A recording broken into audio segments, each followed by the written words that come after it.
2025 was still a very divisive year for film, although there were a few films that were kind of surprise hits, and there were also films that probably got people talking that it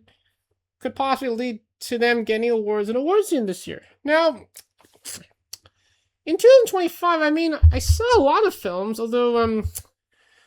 most of the films I saw are mainly, let's say, in art house like theaters, including like the Center and as well as like the Rio Theater but I mean also saw some of that at the usual at the Cineplex, which there were a few big films that came out in the past year, though some ended up being actually great and some ended up being kind of very disappointing. Now, of course, kind of like I use Letterboxd to kind of log all the films I saw, and looking through all the films that I saw in the past year, apparently I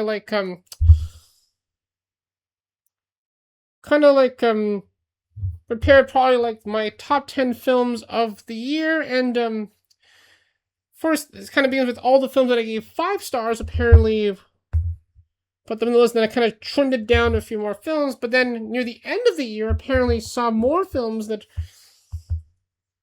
could actually be added to the list too, and that kind of added a few more films to the list, which you're actually about to see momentarily. So, as of right now, here is kind of the short list of the films that I probably would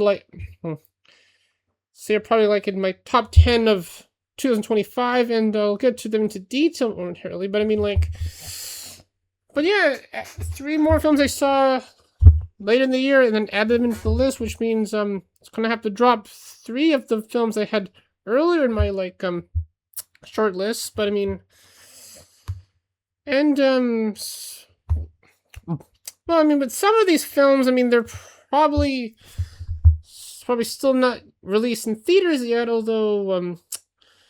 thought one of them was actually now already released, at least in Canada, but I mean, it's going to be released in the United States in February, and some of them will also be released later in the wintertime too, but I mean, and of course, I mean, when I found out about the films that are actually some of the films that are actually in this list, apparently then someone got me interested in seeing them, and I had to go to the theaters where they were showing, and some of them actually saw them at the Vancouver National Film Festival, which the opportunity to see some of these films early before apparently they're actually released. And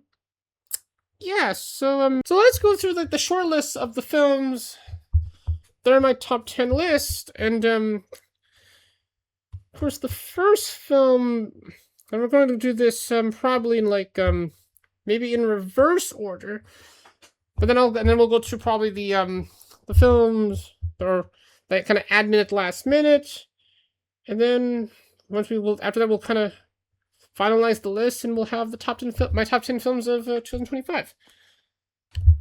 So first at number 10 we have the documentary cover, which talks about Seymour Hersh, who is probably probably one of those reporters that kind of got involved with Richard Nixon and kind of revealing what happened with Watergate. Of course, there was also he was kind of you could say Bob Woodruff and Leonard Bernstein, which of course were the reporters that published the story about Watergate. But I mean, during that time, Seymour was working at the New York Times, and they could have published it first, but then because of some conflict with the Nixon administration, apparently somehow he wasn't able to do that. But I mean, it also does tackle on his career, apparently also beyond Watergate, and then him calling out on corporations, including Paramount, apparently pictures being owned by a major corporation that kind of led to it involved with some with a monopoly in case Gulf and Western, which and then what he did was kind of very risky. That apparently what he kind of revealed was kind of impactful to history. Apparently, did create mixed opinions from supporters and antis, which they kind of address in the documentary, although Seymour initially almost didn't want to do the documentary because though he does have a connection with one of the directors of it, Mark Aushus, but I mean the other person that made the documentary, Laura Poitras, which also made the documentary All the Bloodshed, Tears and Bloodshed, which apparently I'm sure I probably want to see soon, but I mean, but yeah, I mean it's like it's a Netflix documentary, and it's although I did see it in the theaters when it's released, but I mean like and then like it's really good journalism documentary if you kind of want to learn about investigative journalism, but okay. At number 9 we have Kokoho, which is probably like the surprise hit of in Japan of last year, and they saw this at the International Film Festival, which I did say it was a great film. I mean, like it was kind of similar to a Christopher Nolan film, especially Oppenheimer. Also, this film is also about like 3 hours long. It talks about about a boy who apparently gets adopted by like a kabuki actor, which apparently the boy might have some connections with the Yakuza, and then we kind of follow him throughout the decades to and then also with his adoptive father's son apparently kind of also on the rise too, and then they kind of go on the path to possibly being respected players in the form of kabuki, which and I mean it kind of did show that that kabuki families are kind of like the royal family, in, let's say in Japan, because they have an emperor there, and apparently I mean, well, the first few minutes of the film was kind of has some anime vibes in a sense, but I mean, also if you saw any recent films that Kawanabe was in, you'll probably know what I'm talking about. But I mean, I thought that Mizuki Mashita was in this film, but although she's not in it, but if she was in it, then there was a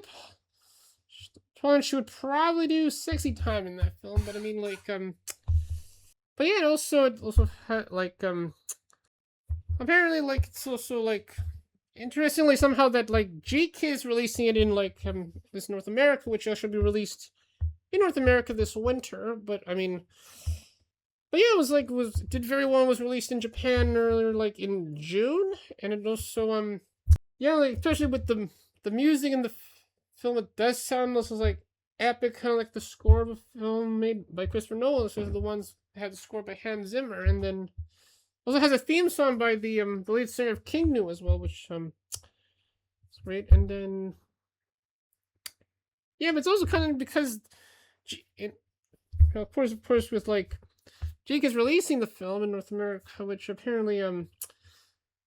this was probably rated R because the reason I said earlier. But yeah, I mean it might get nominated at the Academy Awards for Best International Feature, which been fun about that. Let's go to the next film we have at number 8. We have the film about the French New Wave with Nouvelle Vague, which was one of 2 films made by Richard Linklater last year, and apparently that one was actually a really great film because where the film kind of focuses on the making of the film that would cause the French New Wave to go mainstream with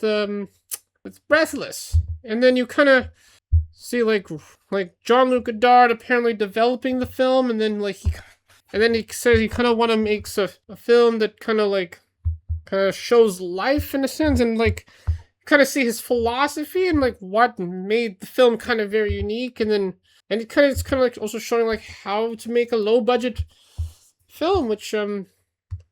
probably would be an influential to future generations, which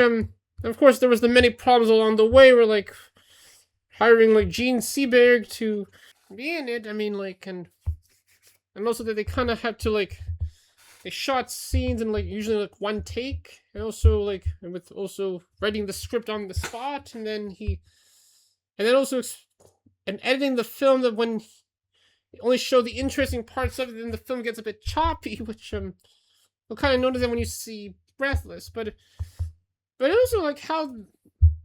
they presented the film was that it was shot on with the same equipment that was used to make Breathless, was shown like on an Ariflex camera,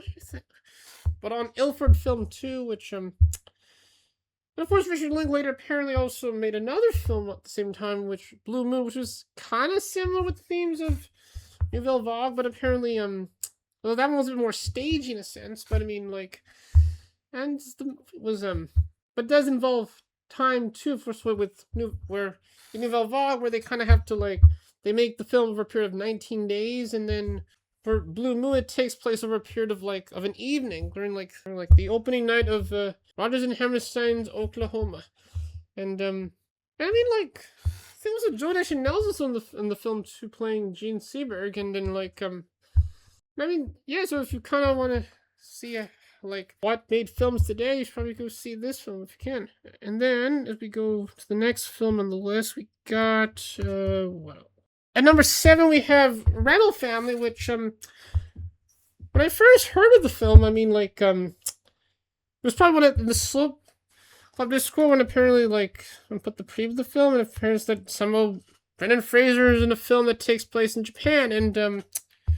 but then he got a lot of people talking when apparently a lot of anime fans were saying that this is like Rent a Girlfriend if it was peak, where it says like it could have been called Rent a White Guy. So in the film it talks about an actor named Philip, where apparently like actually interesting, like apparently he's actually like an actor in Tokyo, and then he apparently does roles that he was actually well known for being in a toothpaste commercial, which kind of until then he kind of gets this offer where he apparently has to like works for a company called Rental Family, where apparently like he would have to pretend to be relatives of the people that he gets hired with, and then for instance he has to like pretend to be the husband of a woman, which has to kind of cover up and for like a LGBT relationship, and then and plus also being a friend, kind of maybe a friend to a lonely guy, and then and of course the main plot in the film where he has to be like pretend to be the father of a girl who might have some knowledge that she thinks that he's actually an actor, which although you could say that probably kind of him being in that toothpaste commercial was kind of might probably blow away his cover. And then like but yeah, I mean the films also surprisingly talked about like mental health in Japan, that they even had to explain about that when Philip kind of learns more about the company, he said like, oh, if they should probably see a therapist. And then the person that hired him to do the jobs apparently explains about mental health in Japan, which was kind of like which is kind of ignored, because I know that mental health in Japan is kind of a stigma that probably not people talk about, although it's something that a lot of people in the country do tackle on. And but I mean it was a great film, and I mean like it had its moments too, but I mean like, but at least you kind of learn about something that makes kind of Japan cool in a sense. And then also when the time that this film was announced, there was news that I'd get Best Picture of the Camera this year, which with what's happening right now, it could still get it, but we'll have to wait and find out. As we get back to our little list now, let's see, at number 6 we got the film that involves the show Nirvana the Band, the show with Nirvana the Band, the show, the movie, which was actually very successful when it was shown in like various film festivals, including the Toronto National Film Festival, and of course the International Film Festival, which the screen I went to was actually sold out. Before seeing it, I kind of didn't see the web show that it was like that it was based on, which led to the show that aired on Viceland, and now we have the film. So it's made by like Matt Johnson and Jay Caro, which Matt Johnson, of course, made probably one of the most famous Canadian films in recent years with Blackberry, and then he's soon going to make the film about the biopic about Anthony Bourdain, which apparently the person from The Holdovers I'm excited is playing Anthony Bourdain in that, and apparently Antonio Banderas is playing his mentor. But yeah, but like I think that was it was a great film that apparently like it was for Canadian film involving a show. Apparently, it's like it was like very epic. Although it did I mean, did involve Back to the Future, which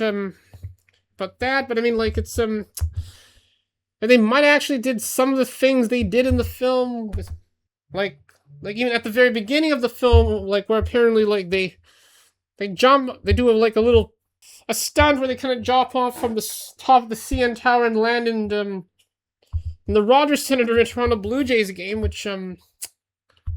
they actually did that. I mean, like, and like how like realistic they kind of did throughout the movie. I mean, it was really great. Even though like they also did reference a lot of things of like Canada in 2008, which if you kind of know a lot about Canadian culture, probably gets all like the references, but apparently as well too. You also but you also like see it was kind of problematic during that time too, and then there were still references to the show, but I mean like it wasn't. But at least so to kind of like focus on what's happening, but I mean, but you kind of get an idea of how the vibe of the show that the film is based on. But I mean like it's. Yeah, and it appears some of that Neon will actually be releasing this in the United States in February, so it might also be released here in Canada as well at the same time. But I mean, like this portion that actually no, I thought that that Matt and Jay were actually going to go around Canada to promote the film, including coming back to the Rio Theater to promote it, the film being shown at the Rio Theater again to kind of show it again. But apparently, maybe they'll do that when the film's released here in February, which yeah, it's a. Yeah, and they even shot the film on very different formats, including like camcorders. Let's go to the next one on the list, which we got at number 5. We have The Secret Agent, which is the film that possibly could get Best International Feature at the Academy Awards this year, directed by Kibler Mendonca-Filho, which I actually did see. Well, a documentary he actually kind of made, which was actually the previous thing he did before he made this film, which you could say it's probably like an accompanying feature to this film, because I mean this is kind of like the usual like 1970s spy film with the film being involved, and it involves like a professor on kind of in hiding during the like the military dictatorship in Brazil during that time, because it's kind of like I'm Still Here Round 2, because that also took place during Brazil during the 1970s. But I mean, of course, both directors of both those films apparently lived in that era, and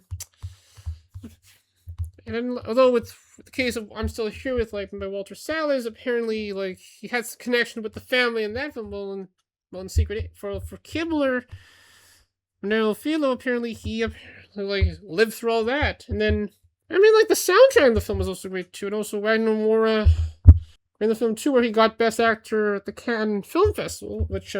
Kevin also got Best Director for the film too, and like it's also great. I mean, like when you kind of see pictures of Ghost, you'll kind of see all some of the things that you kind of see in The Secret Agent, which is actually if the film gets a Best International Feature at the Academy Awards this year, then apparently it'll be 2 years in a row for Brazil getting the award. Now, let's go to the next film, which at number 4, we got Nuremberg, which, when I found out about this film, people were saying that I thought maybe this film might actually get Best Picture, given what's happening with in the United States right now. And it's like, so it talks about like a psychiatrist named Douglas Fairbanks, I think, who apparently like kind of researches on the various people that were involved with the Nazis and during World War II, and then he kind of befriends one of the generals that is on trial in the Nuremberg trials, and then while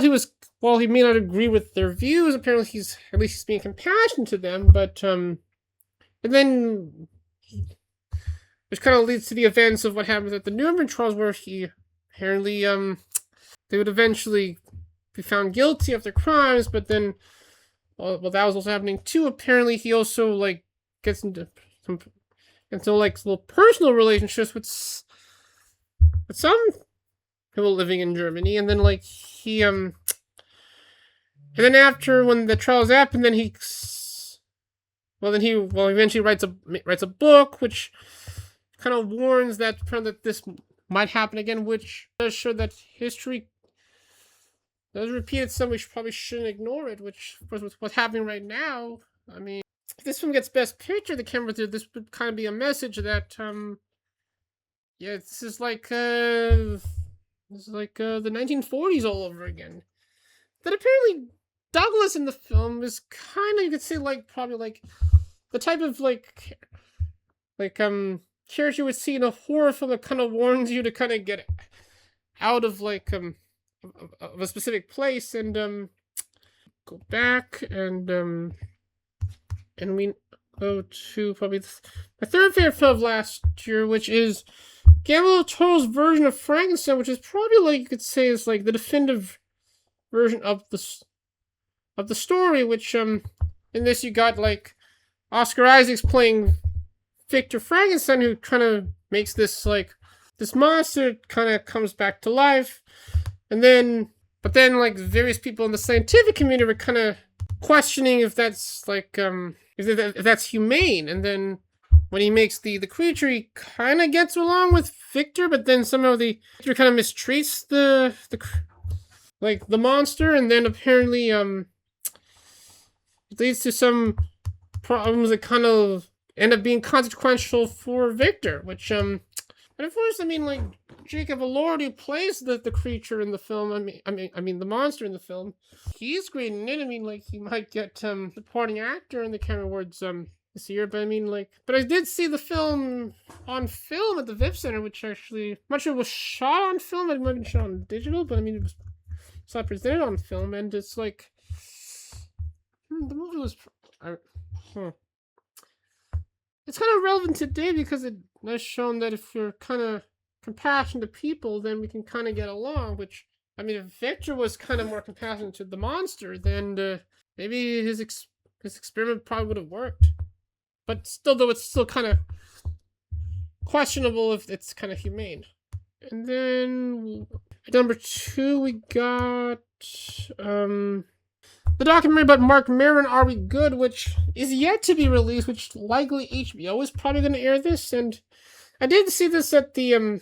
during the International Film Festival with actually Mark himself there in the pens, and it was a really great documentary where it kind of goes through like his career, and also like him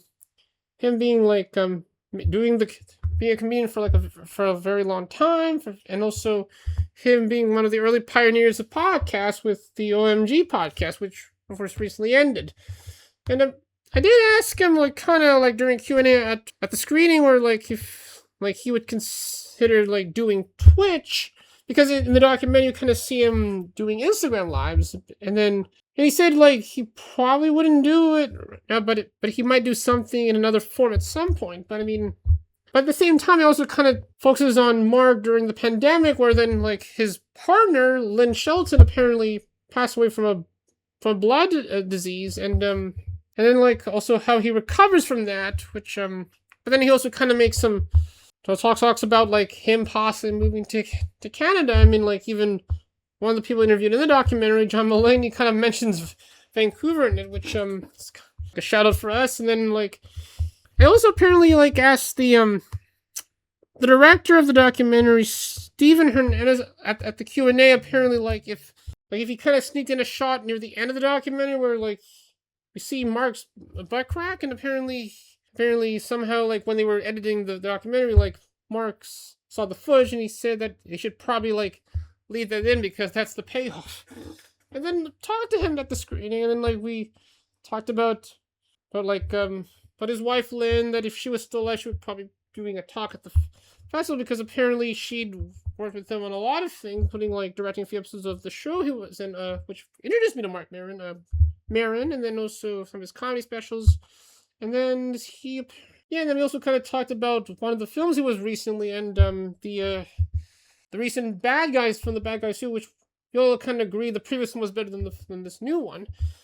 And then also apparently Mark was actually somehow seen in the Golden Globe this year during the little segment that leads up to Best Podcast, where when like the host like Nikki Glassner apparently does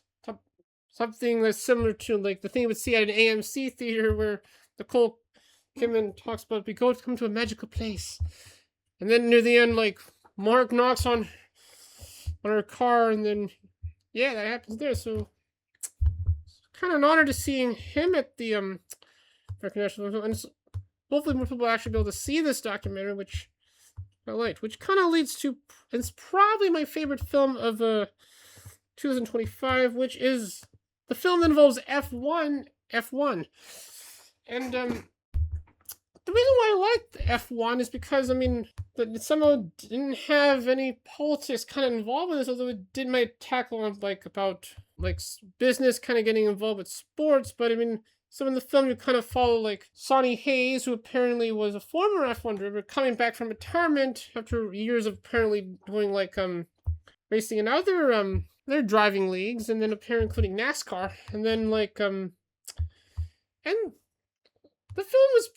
was probably like way better than the film like than the recent film of Gran Turismo, where apparently but also I mean like well, he kind of comes back to F1, and he kind of same time kind of trying to like mentor this new upcoming F1 racer, which then gets to a little bit of like generational conflict. But I mean like, although it was like watching the film was kind of like also kind of like I was watching Ted Lasso, which actually Apple original Films actually released this with Warner Brothers, and I also did see this in the theaters, also in IMAX, because it was filmed in IMAX, and like it's like the only way you can see it in its intended aspect ratio, which yeah, it had some very like funny moments, including that moment, the scene where like when Sonny goes to like the press conference, and then instead of saying a very like long answer, he just says like, "Okay." It's like laughing a lot during that scene, and then like but also kind of shows the many things that happened during F1, that even also like Lewis Hamilton is seeing the film, which he's the producer on the film too, apparently is also kind of like he's kind of like a character in the film too, I mean they could have did more with him, but then if they did, then he probably could be like an actual bad guy in the film. But I mean, at least it does. And of course like the film score by Hans Zimmer was dope, which I mean like it's like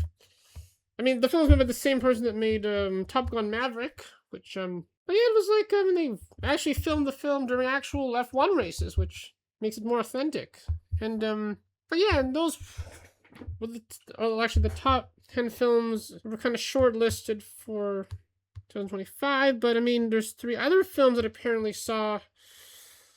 later in the year that I probably added the last minute, which I'm going to go to those 3 films right now. Now, I could have put K-pop Demon Hunters in the list, but when I saw it, I gave that film a 4, because apparently I was not sure what's happening to the thing, if like Rumi should be fixed. But I mean, the songs were great in it, but I mean like, and for sure it's going to get Best Animated Feature at the Academy Awards this year. But I mean, it's like it's best song for Golden, which we surprisingly hear the song like very early into the film, actually at the very beginning, and then like I know, by the way, my favorite member in Hunter X is probably Zoe, and then like who writes their songs, and then like and then how I would listen to like Golden is how like Bobby would be, which is their manager, the group's manager, apparently like jams to it, which that would be me. And then what else happened to but yeah, so first the film that I probably added to the short list was apparently of Sentimental Valley, which talks about like director like apparently kind of has a riff with his daughter, especially one of them, which apparently they got involved into acting, and this does involve nepotism. But then he apparently like then like kind of like he kind of proposes an idea to one of his to that daughter, apparently that he should make a film about her and she should play herself, but apparently she didn't accept it. So then she somehow ends up actually hiring another actress. Apparently, after like his she saw one of his films at a film festival, and then he apparently like they kind of developed the film. But meanwhile, then also the daughter gets involved, has her own problems too, doing plays, and then but also kind of like her other sister had some involvement with the father too, that she was kind of like in that film that the other actors apparently saw. And then like interesting was probably at the very end of the film where like it ends with a Labby Sipe song called Shattuck Chase, which kind of like ends the film on a high note, and it's like, but also at the same time it was also kind of a satire on like on let's say on let's say putting films out on Netflix, because the film that the director was making apparently was going to be put on Netflix, and then. But yeah, I mean, like, first, this film was made by Jonathan Try, who also made The Worst Person in the World, which also has the person that plays the daughter in the film, like Rensiv, and apparently the person that plays the director, like Stellan Skarsgård, he actually might get Best Supporting Actor in the camera, although he was kind of like the main in the film, and also you have Ellie Fanning playing the other actress that was going to play his daughter in the film, but then like she was great too. I mean, like, but yeah, I mean, and then although the film is in Swedish, but apparently half the movie is actually in English. So I mean, like, even though it's nominated for Best International Feature, then probably would be like, so it's kind of like more of like an international production in a sense. So apparently now to the next film that is in my short list is also, of course, Bradley Cooper's recent film Is This Thing On, which is actually based on a true story about like of actually a British comedian, which in the film it follows like a divorced father like kind of getting involved with open mic nights, and leads to him having some success while also trying to get back with his wife, and then like and then the film you also have like Bradley Cooper kind of playing like his best friend who kind of has his own problems too. I mean, we were kind of might be thinking maybe Bradley Cooper could have played Will Arnett's character, the father, but Will Arnett kind of fits well because he also co-wrote the story of the script of the film too. Which I mean, like, if it wasn't for like Timothy Chalamet from Our Supreme, I mean, he could get Best Actor at the Academy Awards, but I mean. And there's also Wagner Moura in the Secret Agent, he might get it too, but I mean. And you also have Laura Dern playing his ex-wife, which I mean, she was in the film too as well too, and then even Sean Hayes is in it apparently as well. And also what kind of one thing I learned from the film is that if you probably like the confusion can kind of work things out, kind of in a sense. But and the end of the movie was kind of almost as powerful as the end of After Sun, which if you saw After Sun, you'll probably get what I'm talking about in a sense. And then last, but this was probably the most recent film that I probably saw, and it's Park Chan-wook's recent film, No Other Choice, which caused an upset of it getting Best Picture, which it had everything I would expect from a Chan-wook film, but I mean, like, it has the person from Squid Game who plays the founder of the Squid Games playing a worker at a paper mill, apparently somehow like losing his job, and then he tries to get a new job, but then he has an idea of apparently somehow like trying to murder the people that are apparently like trying to get the same position so that but also kind of the same time learning all the advantages they have, which kind of leads into kind of, would say, probably, let's say, of interesting like hunt, where apparently like that it kind of gets a bit has some Looney Tune vibes in a sense, with like has kind of tackle on like unemployment today, where apparently like which eventually the end of the film apparently somehow like kind of sold me on the film, and then like probably this is probably one of the best films of 2025, and might get Best Picture at the Academy Awards, which this film will probably put in the list for sure, at least. But I mean, yeah, with some of the films that are probably in my list, apparently, I mean, like, some of these are probably gonna get Criterion releases, but I mean, like, it's but yeah. So with that, let's get back to the list, and I'm probably gonna adjust this list entirely. So here were kind of like the factors of how I kind of determine this, which of course, one, of course, usually the film may not have a lot of politics in it. Also, that the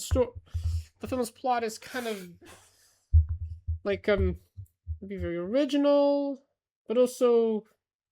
does the film wow me too, and also yeah, so also kind of how the film kind of resonates with current times. Which yes, I'm just gonna go edit this list and let's trim it down. So I know for sure F1 is my favorite film of last year, but I mean let's trim now add the last three, which I kind of said which. I mean, I should probably put no other choice higher, but I mean, like, it's, let's see, maybe, let's put it above,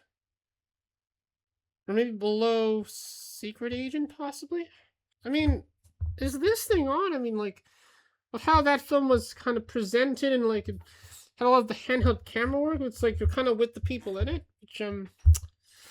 of like that one, but sentimental value, I mean,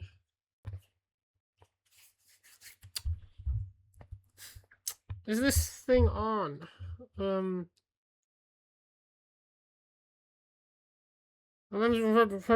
cover up. That's probably not gonna be on the list. So to remove two more films, and that will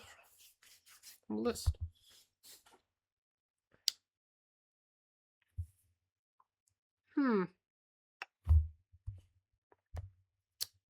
I mean, Nirvana, the band, the show, the movie. I mean, it was a. Maybe move that to 10th. Okay. Okay, I think we have the top 10. My top 10 films for this year, which. Yes, we're gonna put Nirvana, the band, the show, the movie at 10, and with that should be the my top 10 films of this year, which I'm going to show again.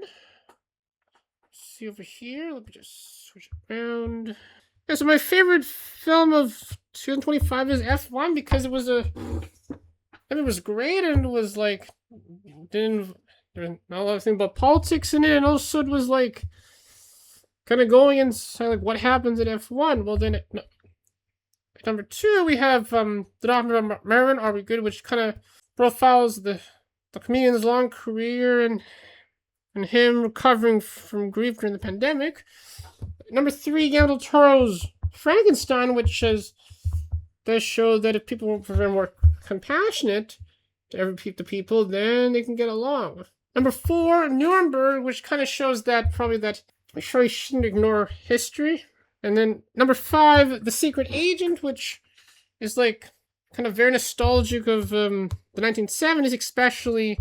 in Brazil during that time. Number six, No Other Choice, which kind of like showing that going too far isn't kind of worth it. Number seven, Sentimental Value, which it's like a film that tackles on nepotism, but I mean you can kind of.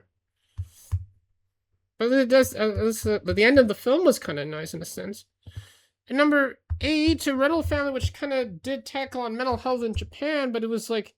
it had some fun moments too. But I mean, like it was and if you kind of don't know a lot about Japanese culture, you probably would learn something from this. And also, it's probably way better than When a Girlfriend. Number nine, Nouvelle Vague, which kind of goes into like the making of the film that caused the French New to